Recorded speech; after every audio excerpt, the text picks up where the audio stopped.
جو ٹھہرا تو کرم کے کیا ٹھکانے، تو قریب ہی جو ٹھہرا تو کرم کے کیا ٹھکانے، تو نوازنے پہ آئے تو نواز دے زمانے۔ ارے میرا رب کریم کتنا ہے ذرا سنو۔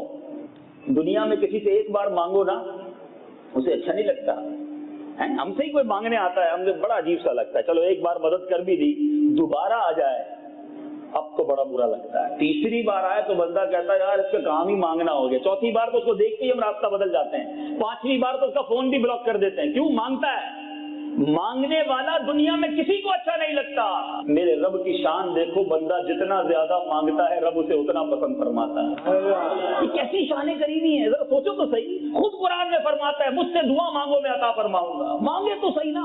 خود اسے پسند ہے کہ اس کا بندہ اسے مانگے، بار بار مانگے، جتنا مانگے وہ اتنا پسند کرتا ہے اور عطا فرماتا ہے۔ اور ہم دنیا والوں سے مانگتے ہیں، رب سے نہیں مانگتے۔ ہم سب کو پکارتے ہیں، مصیبت میں اپنے رب کو نہیں پکارتے، حالانکہ وہ مانگنے والوں کو پسند بھی فرماتا ہے، مدد بھی فرماتا ہے۔